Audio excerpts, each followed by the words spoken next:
Audio Jungle.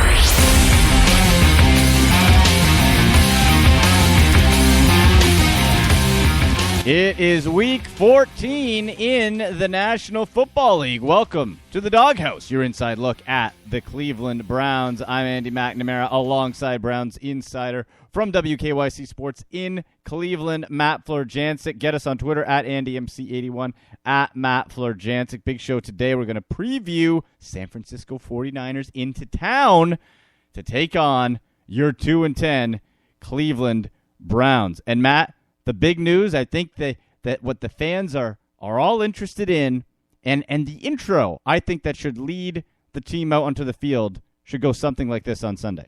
And now, ladies and gentlemen, here's Johnny. Johnny Manziel, ladies and gentlemen, live from Cleveland, Ohio. Oh, yeah. He's back, and he is, we hope, going to make it to the game, no partying, and will give his all to try to prove himself as the quarterback of the future for the Cleveland Browns. Matt, is this the only thing to be excited about, that we get to see Johnny?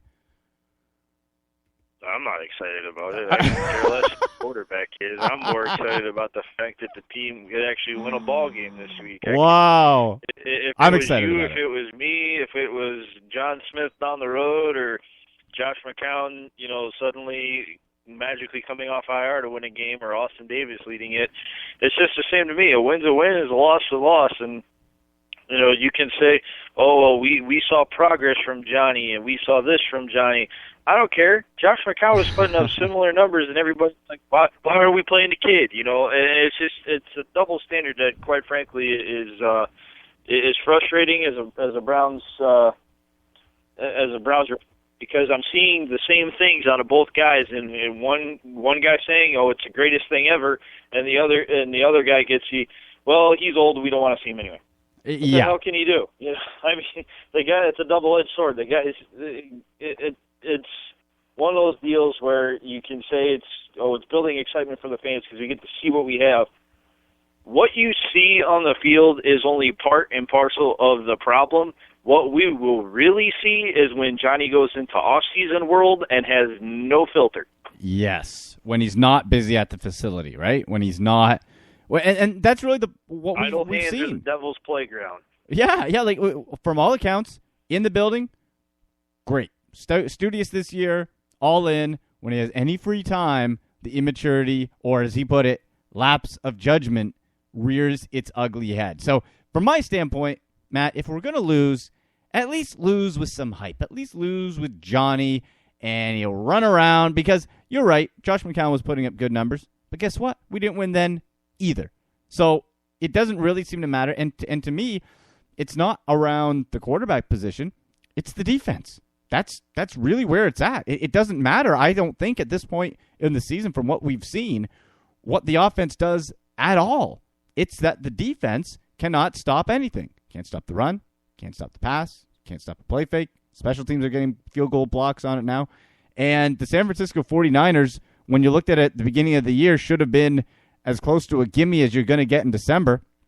Eric Mangini's back in town, man. This is a ferocious, spiteful man as their defensive coordinator. He's going to try to eat Johnny alive.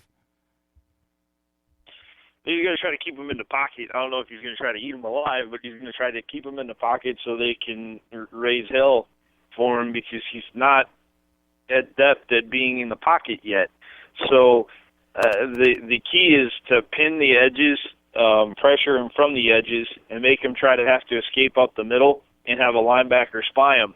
Mangini knows, he's been around this league long enough. He knows how to handle mobile quarterbacks, and a guy of Johnny Manziel's size, who's actually smaller than Eric, is probably not going to strike fear into the heart of him, because he's seen just about everything. This man has coached in the Super Bowl. He's been on the sidelines for a lot of big games. He understands what needs to be done. And quite frankly, he's going against a rookie quarterback. Mm-hmm. And he's a great DC.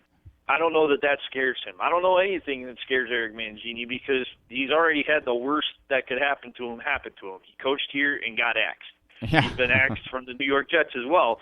And he burned the biggest bridge that he ever had in his life, with Bill Belichick. So I don't think Mangini fears anything. I don't think he's going to lose sleep over Johnny. I think he's going to look forward to the opportunity to come into Cleveland and take care of business. Now, the thing is, he really can't have any extra motivation because all the people that fired him also got fired 2 seasons later. So right. It really kind of is just a place where he used to coach. There's no real ties to anything. The only guy he really has a connection with other than Joe Thomas and Alex Mack is Joe Hayden. Mm-hmm. Pretty much every other pick that he made is gone now. So there's really just a handful of players that he was around, and nobody in the front office hardly from a decision-maker standpoint is still around. So I don't know that he's going to have as big of a chip on his shoulder. Now, if he got fired by Jimmy Haslam, yeah, that would be a big chip on his shoulder. But I just see this as another game for him and an opportunity for him to improve a defense that suffered so many losses in the offseason that it's a miracle that they've won 4 games at this point. Oh, it sure is. Like, the fact that San Francisco 49ers team got any victories this season, like, you had people retiring, quitting, traded out. You got Andy Lee from there, the punter. We get to see Phil Dawson. Old Phil the Foot back in town on his old stomping grounds. And that 49ers team was as much of a disaster as you could imagine. But it goes back to what we've seen with so many ex-Brown coaches, Matt. It's that they're great coordinators, like Romeo Crennel, like Eric Mangini was on the defensive side, Rob Chudzinski on the offensive side. Just sometimes when you're brought into a market and you have to do more and get too much on your plate, it does not work. That's the same thing that happened with Mangini. Of course, as you said, though, he had that stop in New York where he was coined the man genius. But when he really had 2 successful seasons out of 3 in New York. I mean, he wasn't a bad football coach by any means, but he had one dumpster fire of a season, a miserable run, doing some other things, especially at the quarterback position where they kind of dumped somebody in his lap, and it was kind of like, oh boy, this is a joke. This team isn't going anywhere. And it's, like you said, it's great coordinators don't always make great coaches. It takes a lot to be a head coach in this league, and I think every great coordinator thinks they have what it takes until they get in the job and they're like, oh man, I got to worry about that too. Not in Cleveland. We just don't luck out on those. And Mangini's, I think, big downfall wasn't necessarily the coaching side. It's because he took on all the personnel on the GM side and just it became too much and overwhelming. And like so many before him, too and done. Our Twitter question for the Doghouse today, brought to you in part by DraftPot.com. DraftPot.com. Enter promo code Browns. Sign up. Great daily fantasy league. You can do NFL, hockey, basketball, whatever you want to do. Enter promo code Browns when you sign up, and they'll match up to $300 of your first deposit. They also have a different mode from your typical daily fantasy where it's a fan mode. No salary cap. You can pick everybody you want. You can pick Brady. You can pick big play Gary Barnett, who just re-signed with the Browns. Or you can do the traditional GM mode with the salary cap. So DraftPot.com, promo code Browns, up to $300 of your first deposit when you sign up with them. Our Twitter question, at AndyMC81, at Matt Florjancic, is, what do you expect out of Johnny Manziel Sunday?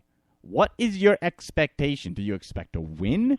Do you expect competent quarterback play? Do you expect him to get totally dominated and embarrassed and the Browns suffer another folly? So at AndyMC81, at Matt Florjancic, we'll get to your tweets in the Bark-Off a little bit later in the show. Matt, let's get your response to that. You look at Johnny coming in, last 4 games, assuming he can stay healthy and stay out of trouble off the field. Beginning with the press conference he had and Mike Pettine's comments as well earlier in the week when he named him the starter, it just, to me, and correct me if I'm wrong, it seems abundantly clear he is not Mike Pettine's guy. This is pretty much him being forced and having no other option at quarterback to put Johnny in. And Johnny said, I still feel I have some supporters in the building. I don't think that involves Mike Pettine. Absolutely not. Mike Pettine is kind of the lame duck in the fact that his successes are tied to Johnny. And it's really not the case for him to be successful in the NFL, he needs a hell of a lot more than a Hollywood quarterback. But unfortunately, he will be judged against that, and I think he's not happy about it because he knows that the defense is terrible, and that's his calling card. That's on him. And offensively, the Browns were successful without Johnny, and they've had limited amount of success with him. He did win a ball game against an absolutely abhorred Tennessee Titans team, and that's what I'm going to struggle with, is if Manziel does have any type of success against San Francisco, all of his fans are going to say, well, I told you he could be a Pro Bowl or a Super Bowl quarterback, because look at what he did against Tennessee and look at what he did against San Francisco. But you have to take that into account, that sure. Those are two of the worst football teams in the National Football League right now, and you have to judge that on a weighted scale. You can't say, oh, well, he ripped Tennessee and he ripped San Francisco, because he really didn't do a lot against Tennessee. Yes, he had the 2 long touchdown passes, but if you take those 2 passes away, he was sub 500. He was barely over 500 as it was at 8 of 15. So it's beauty is in the eye of the beholder, and if you look through rose-colored glasses, you can say, oh, Johnny this and Johnny that, but the bottom line is Mike Pettin looks at this and says, my future is tied to a kid who I cannot trust when he's outside of the building. No, right, exactly. And in fairness, Matt, you look at Josh McCown put up those great numbers. He only had 1 win. Like, it's this, the problem this season, for once, is not quarterback. It's the fact that you refuse to play the one or at times 2 receivers who are above 6 feet in Dwayne Bowe and now Terrell Pryor at any consistency. Brian Hartline finally stepping up a little bit. Short receivers, no running game. Quarterback play somehow remarkably efficient, and it's all on the defense. And ultimately, Matt, for what seems like forever, a Browns coach is going to be fired based on the incompetence of the defense, not on the quarterback. And really, I do not see a leg to stand on for Mike Pettin. And it looked like he was pleading his case to Jimmy Haslam publicly in the media, saying, we better make sure we're making the right changes, take a look at ourselves and everybody in the building. And then you hear a report that there was, at Haslam's home in Ohio, that there was a meeting with Alex Shiner and Ray Farmer in the upper brass that did not include Mike Pettin. Like, that's really interesting, too. And Matt, that concerns me a little bit, because does that mean Ray Farmer might not be on as hot of a seat as Mike Pettin? I think that's exactly the case. Oh. I don't think he's what? I don't think he's on a hottest seat, and truthfully, that's scary as all get out. I really am truthfully worried about this franchise going forward. If Ray Farmer is going to be trusted with a first overall pick in the draft, you might as well have an animal at the zoo like they do on the local news segments to pick a bowl game winner. You just might as well have them pick it, because you'll have just as good a luck or not as Ray Farmer, because Ray Farmer has been atrocious at his personnel evaluations. I could point to any number of about 15 moves that he's made, and maybe 3 of them are worth a damn. And one just happened yesterday. Being one of them. Yeah. One just happened yesterday with re-signing Gary Barnidge. That to me has really been the shining moment this season for Ray Farmer. It has been not letting a free agent get away, and good on Gary Barnidge to come back. He said he met with owner Jimmy Haslam. Love the message, whatever they spoke about, I don't know. If Jimmy could really sell a player on that this team has a future, then he may actually be he may be the best salesman in history. Listen, Gary Barnidge is going to get paid, which is great that he's here. Great attitude, great community guy. Put up some terrific numbers and isn't going to break the bank for you. Travis Benjamin is another big name. But Matt, really, we look at the rest of the schedule, and you're right.